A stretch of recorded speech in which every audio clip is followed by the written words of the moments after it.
I was just going Yeah, through what we discussed previously. yeah, I know it's been a while that I've been also very swamped by meetings and work. So I think it's a good time. Like I've kind of synced up to what you do, and I've also spoken to several people.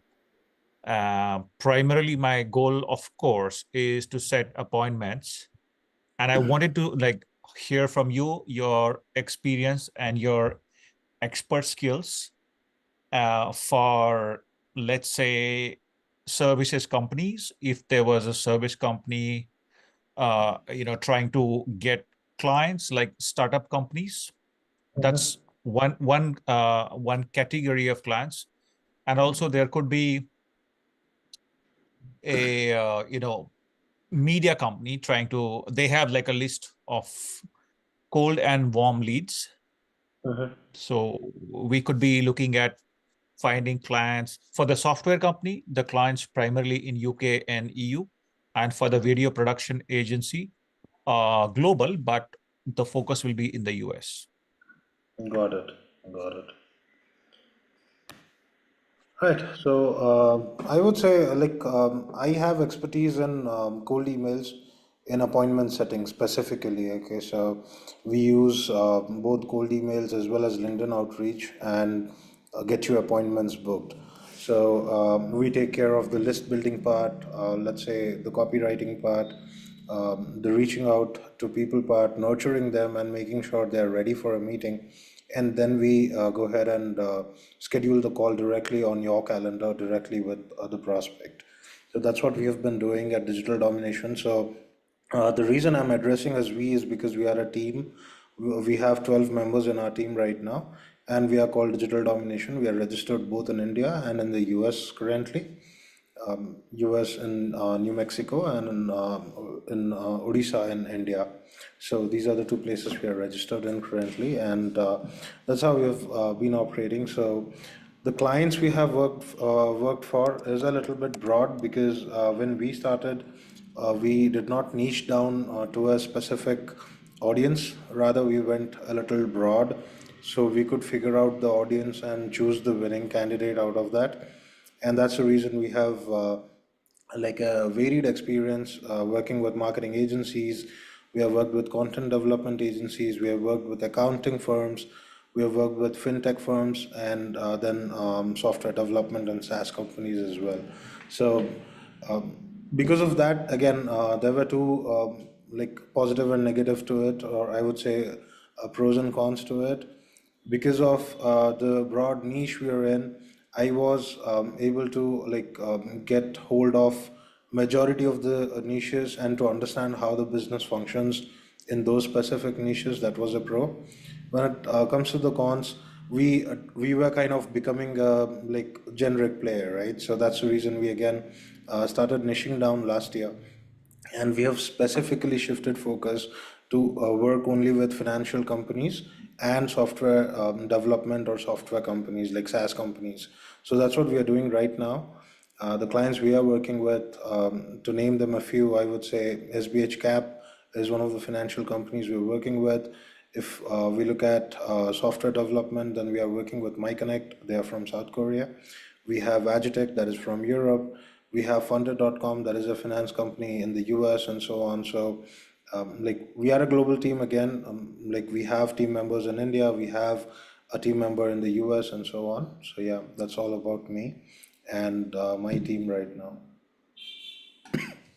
Great. So you work across continents, and I guess even you're pretty much like they say in software development, hands-on. Like you're also involved.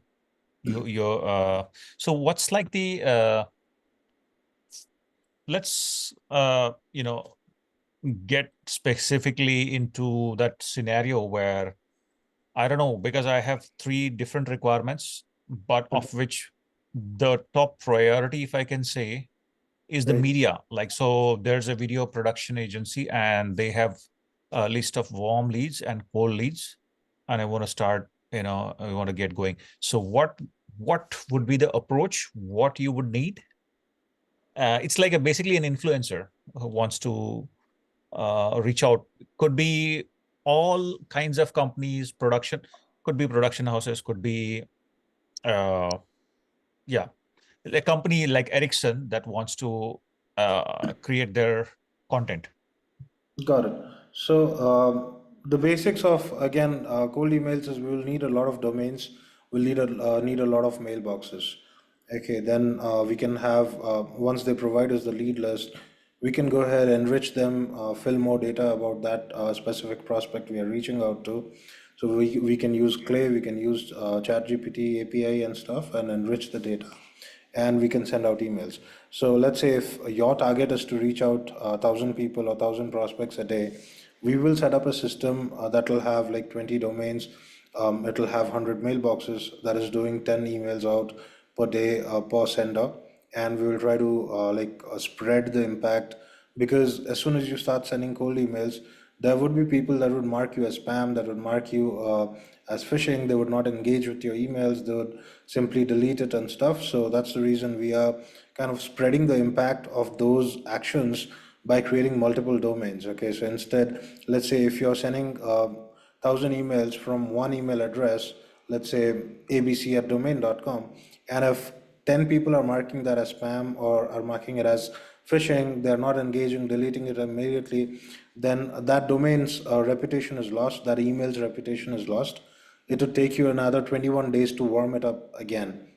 But when we are having like 20 domains, 100 mailboxes, we have very less impact, even if like 10 people are marking you as spam every single day.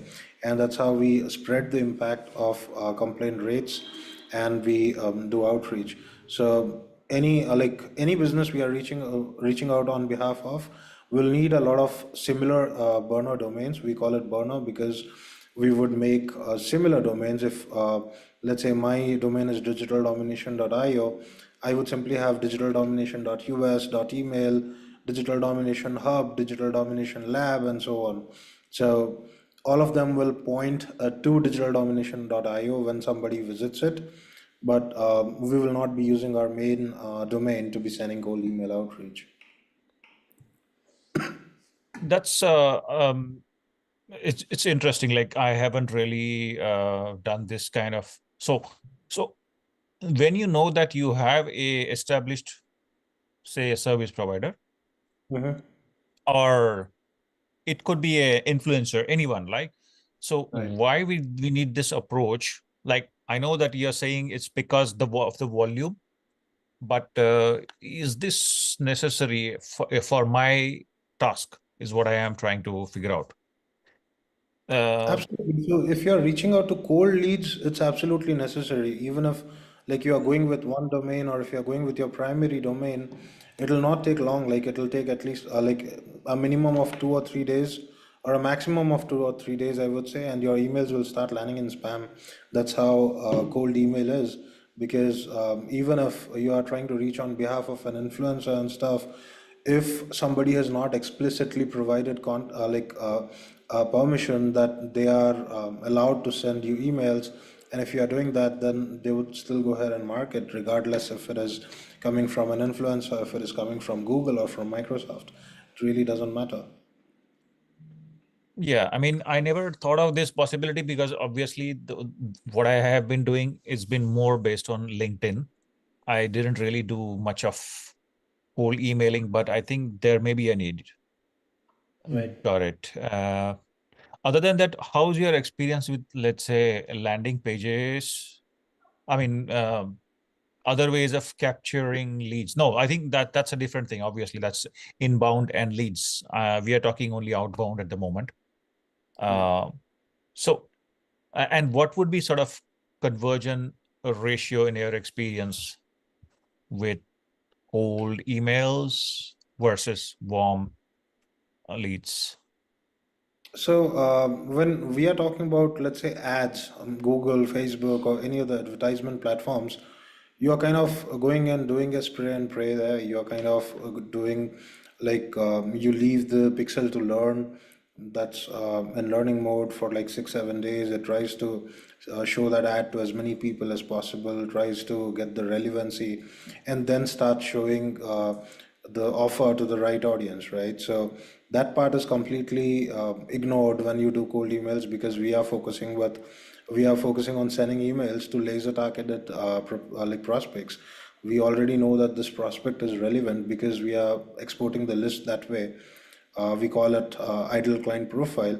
So based on the idle client profile, if you're exporting a lead list, at least I would say 95% of them are relevant. And when you are putting an offer in front of them, the CPC or the CPM is like quite lower compared to what you achieve with LinkedIn ads or Facebook ads. So it's actually cheaper to acquire clients with cold emails compared to any other ad platform, any other referral platform for that matter. All right. I'm still to like in reality, to be honest, I'm yet to grasp this, because I know what you're talking about, but I have always been taking alternate approaches, and I'll let it sink. But meanwhile, we can talk about other aspects. Absolutely. So typically, if I was to talk about, yeah, maybe let's say there's another information or news agency, and they have to sell their subscription to educational institutes or governments. In this case, I don't know, again, I'm struggling to understand why would we really need this approach, because here we are targeting, let's say, Ministry of A public Education of a relation particular. company. Are you talking about a public relation company or something like? It's a news feed, like they have the product is information, like they you subscribe to their platform and you will say, let's say, geopolitical analysis, or forecasting, uh, about what do you call, anything like how much this country will produce if there is a famine next year because of climate changes, then what could be the GDP of a particular country. So data about forecasting and reports related to global, many like political scenarios, elections. So this is the agency that has access to highly classified data and also processed data, and they just want to sell it to, let's say, universities, governments, ministries of education of government departments. Like, I mean, if that is the case, like we can start with a less number of domains there. But to be very honest, I've not got into this niche specifically. But if you're, let's say, if you take an example of a PR agency that's trying to do a PR, that's trying to get a company placed on news or maybe media sites and stuff, we have worked with them, and they certainly needed a lot of domains, because though it was for the benefit of the company they were reaching out to, but they were still getting kickback saying no, we are not interested. Because when it's cold leads, let's say you are doing cold emails, the audience does not know you. Probably they are waiting, they are trying to get like a trust built up first, and then even click a link on that you have sent, right? So that way it's supervised to have a lot of diversity in your domains, in your emails. But yeah, if they are if you're suggesting that this information that this agency is trying to sell is indeed necessary by, or is indeed needed by a lot of companies, or let's say to the government, then it's wise to start with a less number of domains, maybe 5 domains. You could have 20 mailboxes and start from there. But we can measure the reputation damage this email outbound did in, let's say, 1 month or 2 months' time, and we can see what next steps to take. But it's all about trying and testing. When it's cold emails, it's like you would never get overnight success or a short success with cold emails. It's like you'll have to find out the winning offer, the winning angle, which ICP bracket works best for you, and then scale it up from there. So let's say if I have a list of founders, owners, vice presidents, presidents, and I'm seeing only presidents are picking up my offer, but the founder is not, then no matter I try like reaching out to 100K founders, I'll not sell anything. And I can try a different angle and then maybe the founder picks it up, and after that I can test that same angle with, let's say, 1,000 another founder and see if they are picking it up, and so on. So it's a never-ending testing world that you will live in if you're trying to send cold emails, and that's the harsh truth of it, right? Because even for ourselves, I would say, like we are sitting with almost like 1.2 thousand opportunities within 12 months. Okay, but at the same time, we still test it every single day. We still write new copies every day and see if that is making any difference. That's how I would describe cold emails. It's not like going to be overnight at all. All right. So I want to take this discussion forward, what you mentioned, because it's very much close to what I know.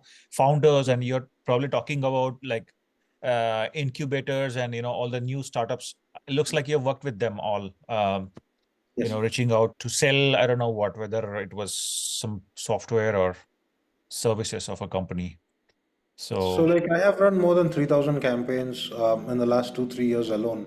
So, I have most probably tapped most of the market audiences, selling different kind of offers from, let's say, I would say branding to angel investment and stuff.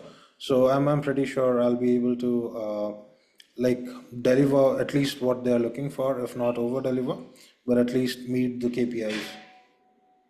okay, good. So you mentioned angel investors. So you have approached for startup founders for through like angel investment networks. That's interesting. Yeah. Uh, and again, so given that I know that, so what model would you propose to work? Let's take one particular scenario. So is this more of like US, the startup ecosystem you have worked on, or also UK and EU? More of US actually. More of So US, I yeah. worked with a company called funded.com before Oh this, yeah. where, yeah, so I was the person that designed their entire email infrastructure. We did cold emails, we did warm emails, we did newsletters. We are sending almost 1 million emails a day. So I was the person who designed the entire flow for them. Okay, that's a massive number of a million emails. So you were targeting tens of thousands of companies or No, startups? the million emails a day was for the consumers, actually, the people that signed up on funded.com to receive funding. And we were reaching out to angel investors via cold email again to get on the platform to fund those consumers that were signing up. So, Funded is a platform that connects both uh, startup founders and angel investors together. Okay, so it was the other way. Yeah, I started imagining this way that you are because also funds are plenty. So maybe okay, it's the other way. All right, got it. And what was the kind of typical cycle like from you starting the campaign to closing some deals? Was it weeks, months? Really depends on the sales cycle, to be honest. When it's like, if I'm reaching out to angel investors to sign up on a platform, sometimes they took like 3 weeks, 4 weeks, and needed like 7, 8 points of nurturing touch points of follow ups. When it's consumers, we were onboarding like on an average 150 to 200 consumers every single day with cold emails alone. Like, hey, if you have a startup, come join funded.com and we'll get you funded in XYZ time. So they were like, we were almost getting 100 to 250 signups every single day there. So it really depends on the kind of task we are doing. On an average, I would say if it is a marketing agency, if it is a IT company, and so on, the sales cycle can be from 2 weeks till 2 to 3 months as well. So recently we worked with a client called Borneo. It's a cybersecurity firm. To like get one client onboarded, we had a sales cycle of 4 months. At the same time, I work with SBHcap.com right now. It's a financial company that funds businesses in the US. We onboard on an average like 2 applications every single day. So it really depends on the business that we are working with. Yeah, so if it was a SaaS product that you're selling, then yeah, I would expect, let's say, an AI SaaS product, whether it's cybersecurity or AI, Uh, it yeah, we it would be already work. months. Yeah, we already work with a client called Custom GPT. I'm not sure if you're aware of it or not. Custom GPT is an AI SaaS. We have been working with them for the last 6 months, and like the results we have got them in the last 6 months alone is like, let me share my screen instead.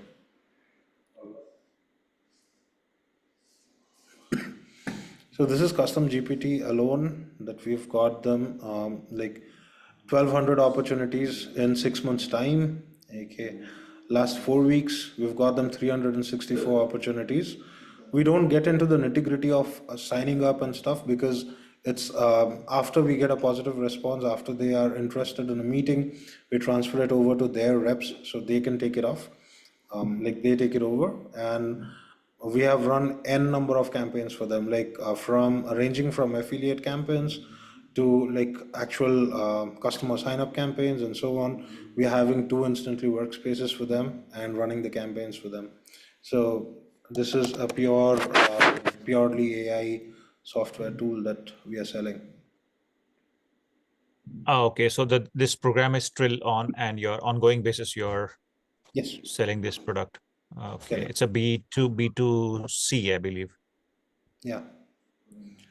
It and can that's be B2B as well. It can be a B2B. So let's say if you are running Freshdesk or Zendesk on your business, and what Custom GPT can do is actually connect with your Zendesk or Freshdesk system and deflect tickets, like thousands of tickets every single day. Let's say you're an e-commerce business and you provide support via Zendesk, then I can have custom GPT plugged in and it will automatically answer the questions and answers based on AI. It can automatically deflect tickets that do not need a support rep to address it, and potentially save you millions of dollars every year.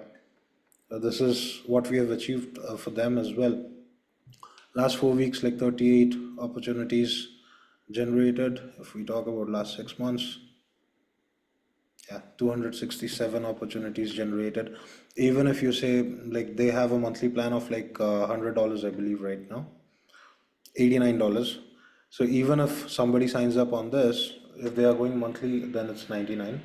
So it's like $1,200. And if you're out of 267, let's only assume like 67 people have signed up.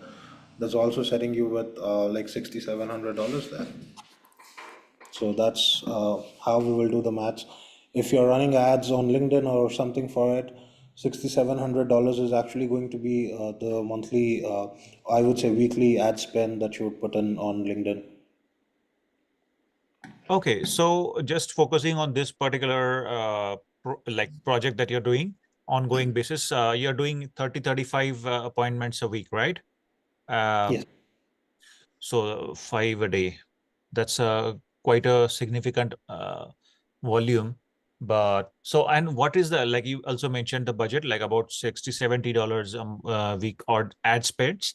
Uh, what about like your effort? Like, so this is a, you charge the client, is it fixed fee? What kind of? Yes, it is a fixed fee.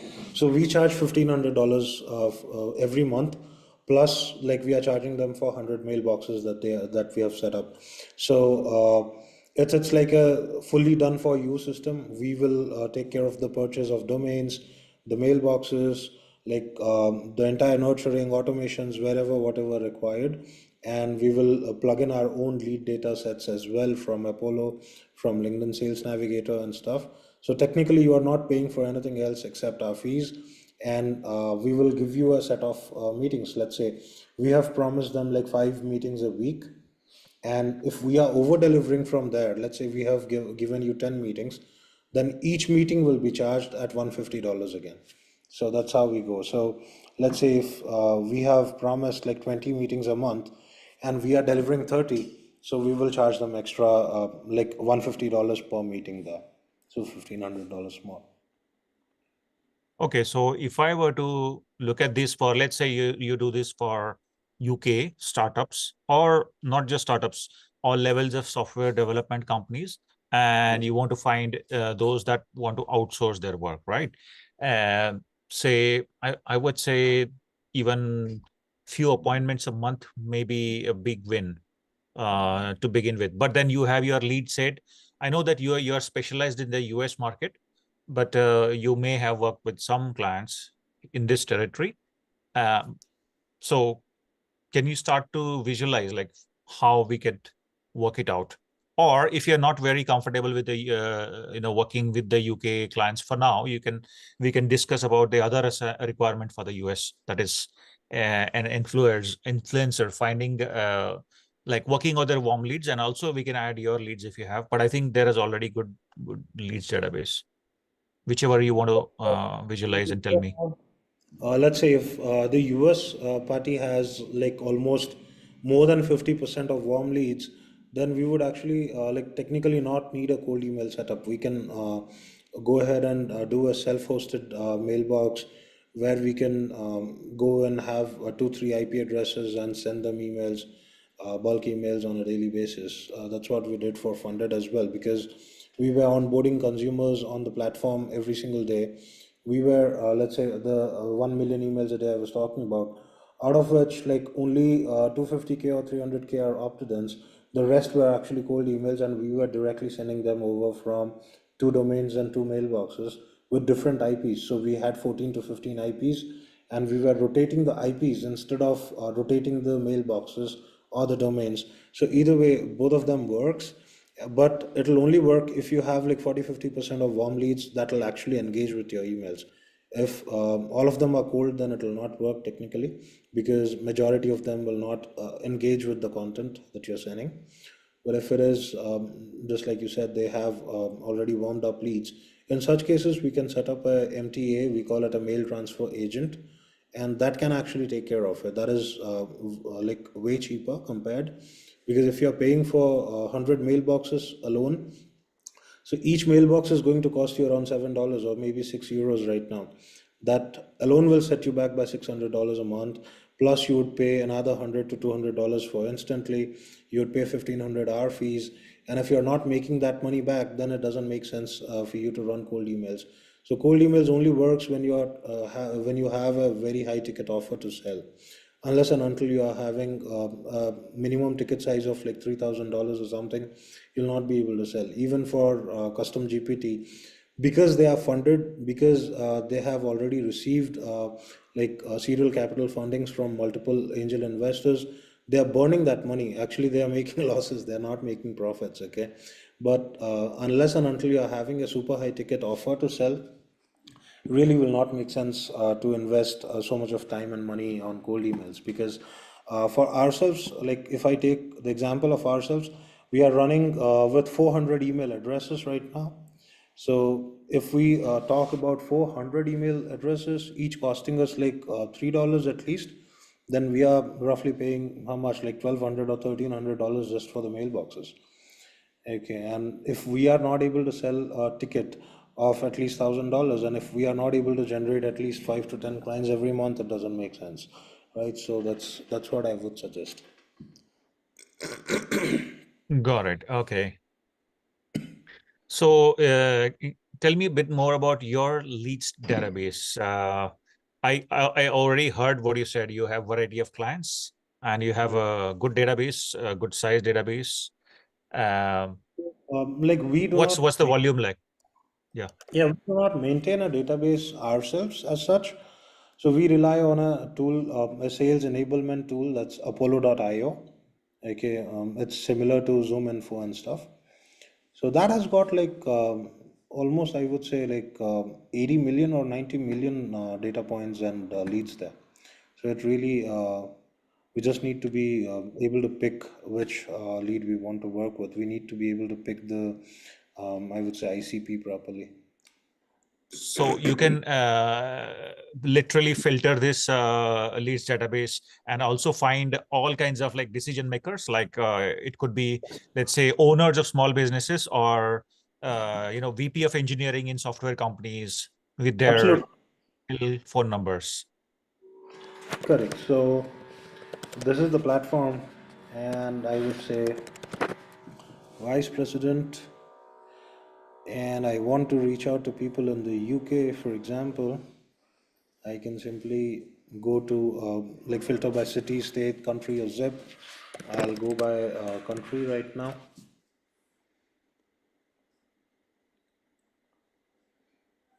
let's say the industry is fintech or financial services, and let's say I want to reach an enterprise company instead of a small company, I can go by the employee filter. So I want to reach out to companies that have more than 50 employees at least, and this is how I'll filter out the VPs in finance companies. Okay.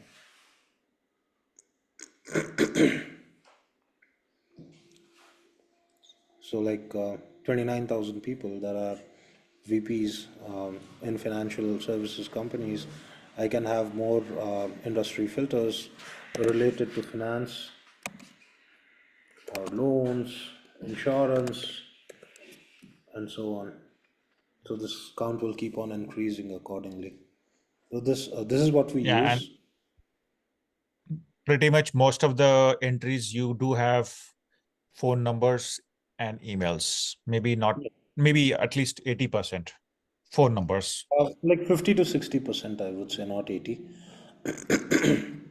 Okay, cool. because Sounds like this is even more comprehensive than Zoom Info, Apollo. Zoom Info has a little bit more accuracy, I would say, to be honest.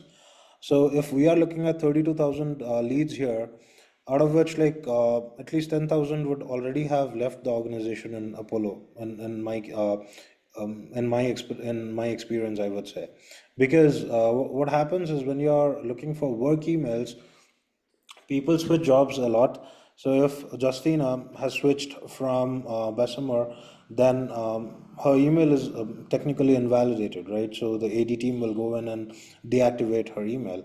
So if we try to reach out to her without validating the email, then we would be our email will get bounced. So Zoom Info refreshes the data quite a bit of time, so they keep a tab on Justina. If she's switching to City from Bessemer, then they would immediately switch her email address. In Apollo, that's a little lesser compared because they have a lot of data to manage, but they still like kind of update it every 6 months or 1 year. So that's the reason we might, I would say, like 60% of them are valid, 40% sometimes come out invalidated. All right, got it. So this the fees for this subscription, uh, like cross continent, is some fixed fees. Did you say $100 approximately a month? Apollo is like 99 a month. They will give you access to 10,000 leads every month. We do not go with the subscription directly. Instead, we go with partner programs. So they have a different program for marketing agencies where we pay like $30,000 every year, and we have unlimited access. So whatever we want, we can directly scrape a number of times. It really doesn't matter. Right, and then you have your automation, which does pretty much everything. So you're focused on your what is most important through the discovery, the ICP, and the setting up the campaigns and your content and everything. Right. And okay, got it. And your most of your clients, they are doing the closing. You're just setting the appointments. Yeah, correct. We do not close at all. So, I do not have closing experience a lot. I can close my deals, but I'm not able to close other clients' deals right now.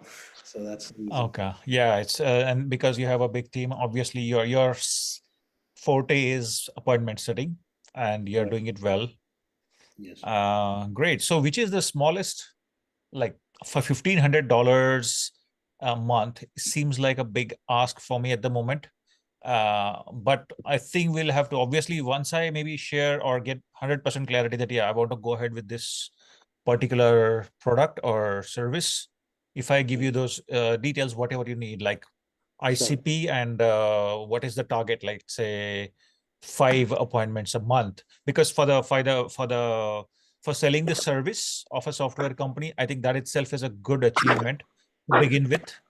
Right. um, what are your first thoughts about, say, compare these two? A software company, like Mm-hmm. targeting VP of engineering, owners, CTOs of startup or mid-sized companies looking to grow, scale their companies in need of tech employees or outsourcing their minimum viable product development. Right. That's the ideal customer profile, and the market is like startup hubs, accelerators in UK, or like all kinds of companies, UK and EU.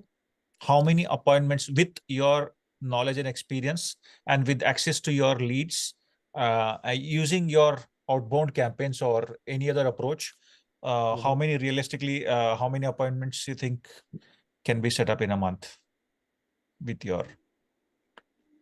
Yeah, so I would say again it's a little volume dependent, but just so the minimum number of mailboxes we set up is 20. So I'll go with that right now. So if we have 20 mailboxes, sending 20 emails a day, we technically are sending 400 mail every single day for 22 days, right? So every 400 like clients contacted, I would say should turn into one meeting at least. So if we are looking at almost 8,800 or 9,000 emails a month, let's go with 9,000 emails a month. We are looking at like, just a minute.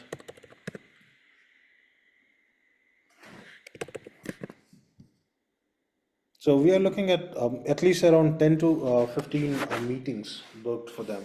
If we are sending that volume, that's the minimum volume, right? So if we have customers right now that have 500 mailboxes set up that are sending 10,000 emails a day instead of a month. Okay, so the number of meetings booked kind of skyrockets in their cases. I need to understand this a bit more at the more granular level, right? So when you say 9,000 emails, let's say, so is this uh three levels of emails put together, like the intro, or I don't know whether you do the, okay, can we have an initial discussion to understand your pain points, and then follow up, and second follow up, what constitutes this that.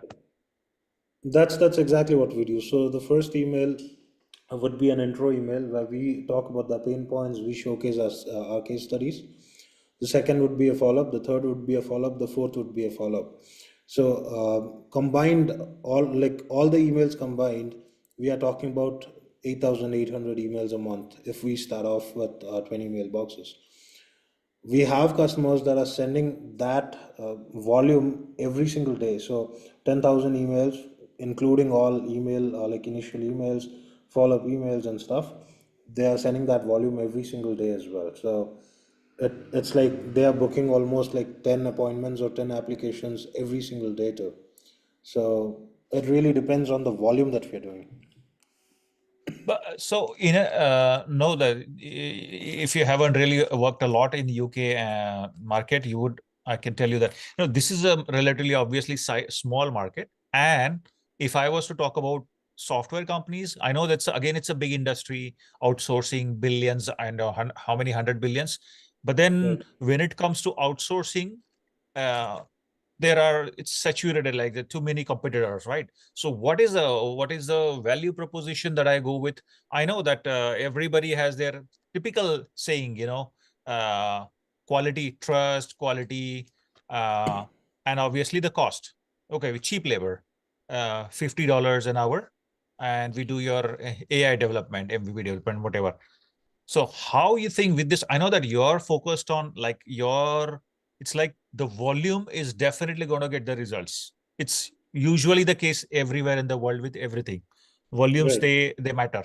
But in a scenario like this, maybe this you have tried in US market. Like for example, you sold I don't know, some Kolkata based 200 employee software company teams services to even small scale business people, and got their web apps done, something like that. I am looking at a very broad level. But how do you see that getting us results for UK or EU? Yeah, what are your thoughts?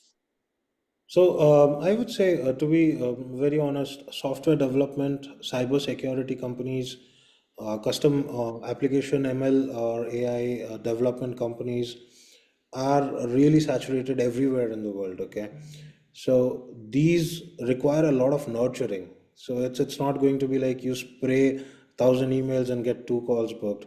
It's like out of the 1,000 you'll get like 100 saying no, get lost from here. You'd get one odd or two odd every 2,000 or 3,000 emails sent that says, hey, I might be interested, send me over sometimes, or hey, what can you do for us? So that is where you would have like 8 or 9 different touch points to touch base, to showcase what you have done before, how you could help them achieve XYZ, whatever they're trying to achieve, and then like try to book a call. So that is typically slower compared to like US markets. Even US, if you talk about software development or cybersec, it's a little difficult. It's not going to be just sending emails out and receiving, hey, I'm interested, I'm interested. If I talk about ERP or IT software development, we are already working with a Belgium-based company called Agitech. Okay, for the last 1.5 months, we have not got a single positive reply for them.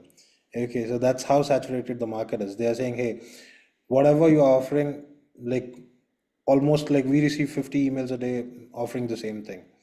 So you will have to find Yes. out different angles. So what we technically did, because we were not getting results in emails, we simply switched over the sent email list to our LinkedIn. So the number of emails that we had sent, we already had the LinkedIn URL, like profile URL. We feeded it to a LinkedIn automation tool where it went out, tried to send connection request. We started doing content posting on their wall, on their feeds, and tried to see if that is piquing any interest. And that's how we were able to deliver like 5 meetings last month. So it really depends on the angle, the offer that we are choosing. You are not like going to get success with cold emails all the time. Sometimes it is some other platform that will work. Just for another Yes. example, like for My Connect, it was a SaaS company that we were working with. So we reached out to almost 100K leads in southeastern region. We ran out of leads after 1 year. So we have been working for the last 2 years. We ran out of leads after 1 year. Either it was a yes or a no. So we did not have any no response leads that we could tap. So pretty much there was nothing to be done. So what we actually did was we went in and we signed up with 2, 3 PR agencies in Singapore, and we asked them to publish about My Connect on their news media. And after that, we were able to get two more client signups. That like it was a huge, I would say, client that we signed up for them last year. I'm talking about like 150K dollar in deal size. That's for keyless. It's a guest experience app that they have created. So using your mobile phone, you could actually log into, you could check into your to a hotel. You could get like staff visits if needed. You could get your food. You could get everything that you want in that rooms. But like basically, we are removing people out of hotels and we are involving tech. So that's how we were able to get hold of clients, because we ran out of email leads altogether. It really depends on what we are trying to get and how. So I'll just Yeah, show like it to you. I think discovery discussions are very important. Yes. Yeah. So My this is what we did. We went in and tried to talk to n number of PR agencies wherever possible, and we actually got them three or four out of these listings. Okay, and after these happened, we showcased them on LinkedIn and stuff, and that's how we were able to get inbound leads for them, because our outbounds were not working. We technically ran out of like as many leads as we had from Apollo, from LinkedIn. We try to scrape it from Google Maps. We try to get enrichment done with Clay. We tried a number of things for them. After we ran out, that's when we went and we tried PR. So we actually own a PR agency as well. It's called PR Domination, and it's run by my co-founder. So I handle the cold email part, and this is what is being handled by my client, my co-founder right now. So this was the team that went in and tried to contact Singapore-based PR agencies, and that's how we were able to get like publicity that we wanted. So it's not going to be cold emails alone. It's like uh, I would say a group of cold emails, sometimes LinkedIn automations, sometimes PR outreach, sometimes press releases, and so on. So combined all together, you should see metrics met. That's what I meant. Yeah, no, definitely. This is a good addition to my understanding of how, we can knock the doors and let them open. Like massive volume based approach is also going to work in some cases. But yeah, because I have always come from the others aspects that you mentioned just now, PR, like content, and driving traffic through or interest through, like positioning yourself as a leader in that area, especially Yeah. for startup outsourcing. But yeah, this possibly, I'm thinking if this approach can be helpful for the that influencer, or let's say a media house, and they have, obviously they have everything, their sales pack, their so always I keep thinking of like a landing page or an explainer video, maybe that you include it in your email if you're doing mass emailing. And so you have the content, and you have, but basically I have the content and you have the tools, and you can make sure that if I want to go all out, then you can make sure with that massive database of leads, you can approach say 1,000, of which conversion rate being 10%, let's say 100, um, what do you call, warmed up, and maybe 20% of that, just 20 turned up for the appointments. That Right. I can relate to. Okay. um, Fine. So I get it, your approach and your experience more with the mass marketing, but also with the PR approach. Right. Uh, what about, so you mentioned LinkedIn, you tried that. That is, again, like automation to send connection request and to send the email through Sales Navigator or Yes. whatever. Okay. And that has a good response, right? If you're doing this from what? The account of a representative of the client. Like, yeah, we do not use the client's account. Mostly we buy accounts. So we go in to the market. Like if you do a Google search, buy PVA verified LinkedIn accounts, you would get a lot of PVA verified, phone verified accounts that you could buy. Once you've bought it, you brand it according to the client's website or company. Let's say you're doing it for My Connect, I would brand it all navy blue or sky blue. I'll try to put the logo needed there. I'll say this is the chief financial officer, chief marketing officer at like My Connect. I'll use those LinkedIn IDs to actually outreach, because when you're trying to automate your LinkedIn, there's a super high possibility that your LinkedIn account will be banned altogether. Okay, LinkedIn is very strict about automations. So if you're trying LinkedIn automations and by any chance LinkedIn is figuring that out, then like there's no other way except the first warning would be ID verification, where you put in your government ID to get verified. The second would be a straight ban from the platform. You cannot sign up with a different email account as well. They already have your info, so they will kick you out again. So for that reason, we buy accounts, we use them. Once they are done, most probably they will get banned after like 6 months or 8 months of heavy usage. If they are not, well and good, we keep it for the client. If not, we simply rebrand it and reuse it in a different campaign.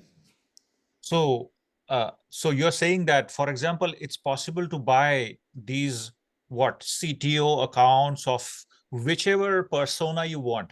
Is it like whether it's a local English, like UK based candidate, or somebody American or some Mexican, any profile you can get, Yes. but you can customize it. Like obviously change the name, picture, whatever. I The I, I name, don't I don't.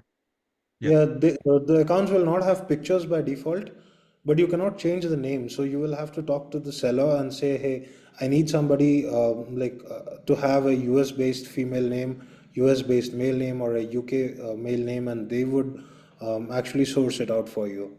So they already have accounts that are like 2 years, 3 years, or 5 years old.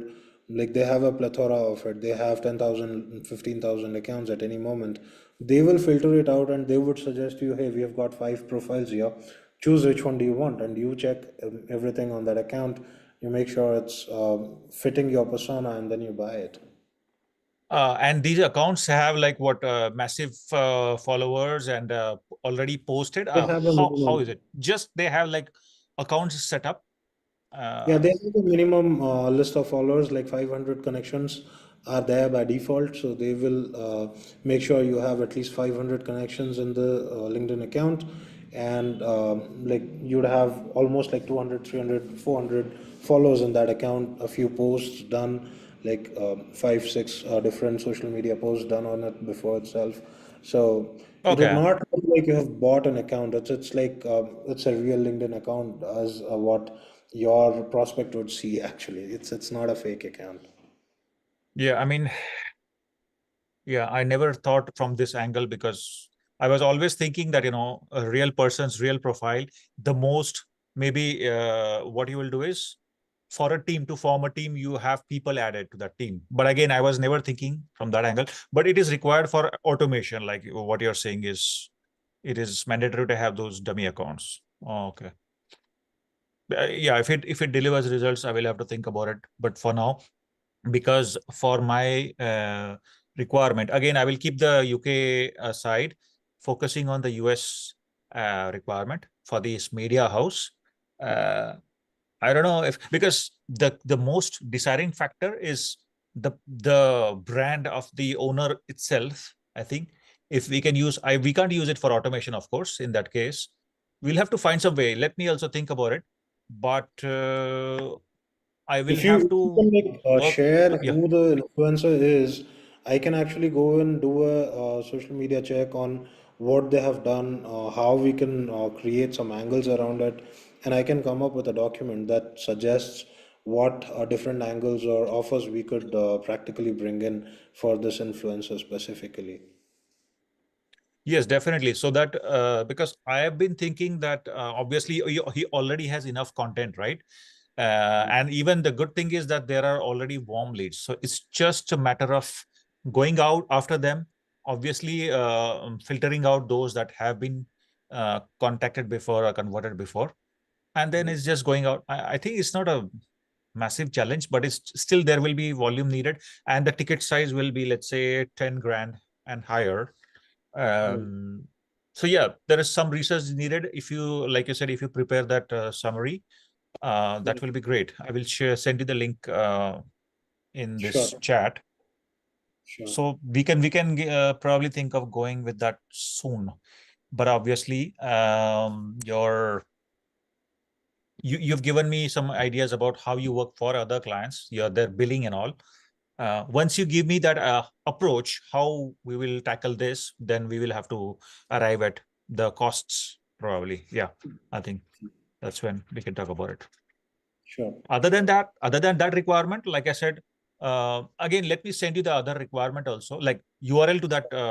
So one is the influencers profile link or some sample video, and the other is this information company's website, so you will know what we are trying to sell, who we are trying to sell, and then give me Absolutely. some plan, and we will discuss how we can do the costs.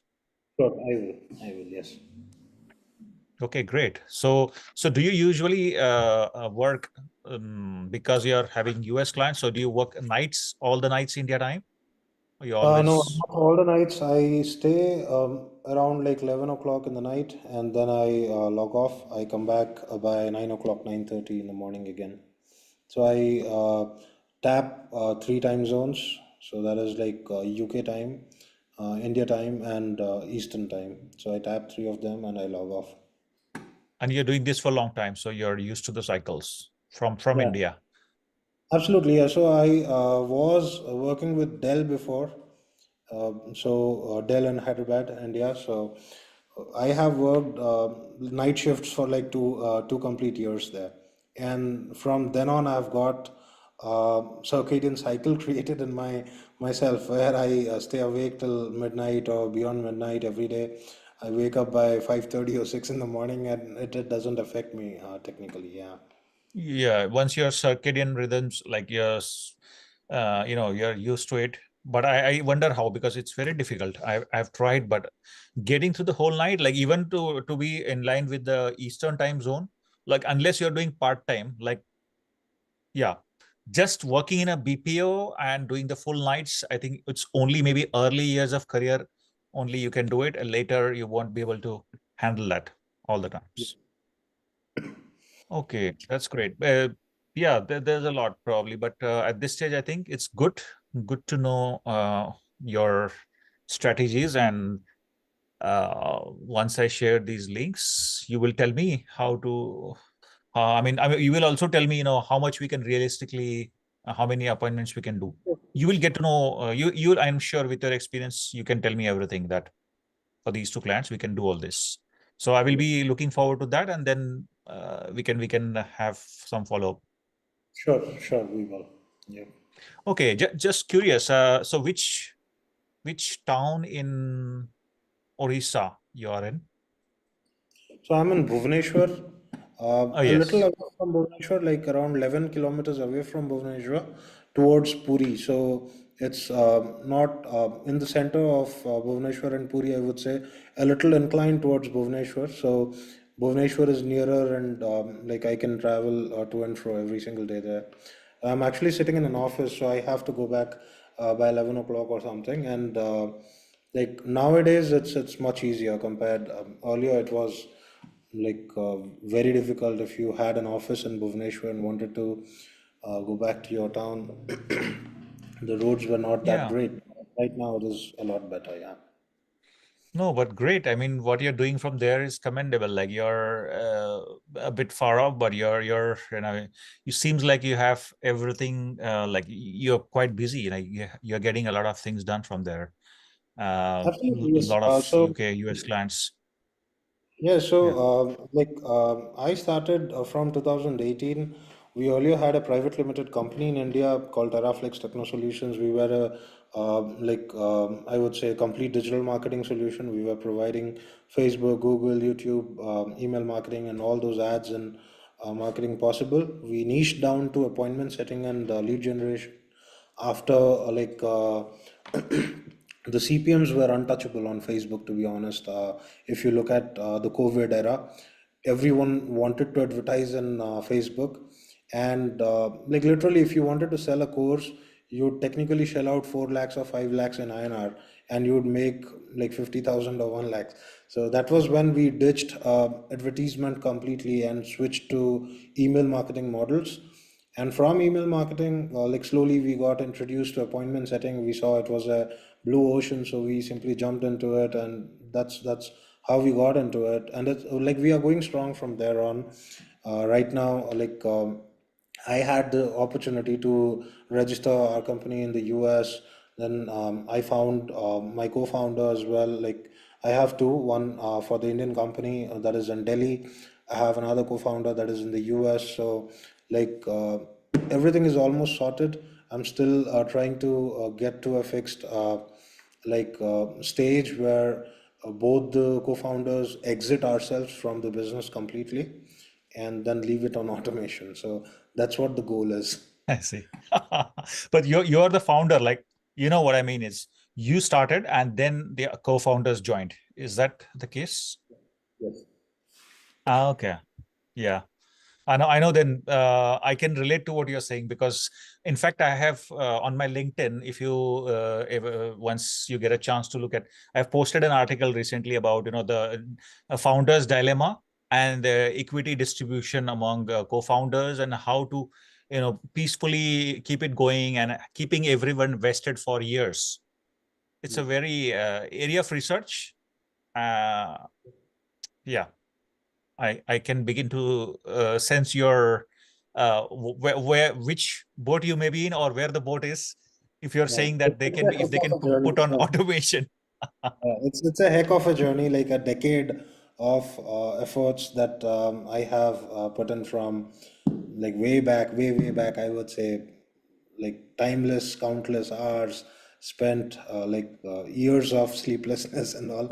So it's difficult to summarize all of that. But again, like I'm happy with whatever I'm doing right now. I have had the opportunity to be placed with some of the largest companies in India while I was working a full-time job and managing digital domination at the side. Not digital domination to be specific, but Teraflex. So I was kind of doing double shifts. I was working for a company and I was managing my own company.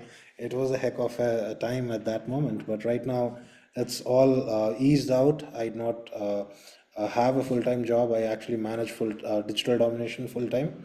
So that's how life is easier because I take my own time for managing my own company. It really doesn't hurt that much. But prior to that, I have worked with quite a bit of companies. I would say US based, all of them were MNCs. So fintechs, I've worked with Cognizant, I've worked with FIS Global, WorldPay in the UK, so based out of UK, WorldPay. I have worked with Dell, I have worked with Amazon, so quite a bit of companies. I was professionally, again, I was a cybersecurity engineer. Okay, I was a Okay. vulnerability management. Yeah. I see. So I see. Okay, good. So, just what was my, in these recent days, I am seeing what I'm realizing is even I have a tech background, right? So I've been a software guy, and I'm like, wow, look at that. People just always claim that there is a huge shortage of tech people, software engineers. And what about sales? Like, you know, great sales guys are really tough to find. I mean, not just those closers, but those who do the hard work of cold calling and setting appointments. yes, There's such absolutely. a so yeah, that's good. Good to know your about your journey and of course your experience. I've picked up something new that I need to think about where all I can. So because believe me, I know that already I'm going to talk to you about this. I will be sending you the links, but there is a lot of work that I can line up. I'm sure even you are having more than enough to do, but let's see. Hey, we are just talking the first time, but see what possibilities open up. Absolutely, absolutely. At least we can get one piece of work going. That will be good. Sure. All right, Okay, Sachin, it was great great. talking to Yeah, you. I'll take your leave, but yeah, yeah, let once you share me those links, I'll try to make a how to proceed document and I can share it across. yeah. That will be really ideal. A proposal, you know what to do. Yeah. So I get to know what you will do and convinced about everything. You will have the stats and whatever. I think you know what to do. So I'll leave it to you. Absolutely. Thanks a Okay, lot. You have perfect. a good rest of your Yeah. day. Thank you. Have a good night. Yeah. Thanks. Bye.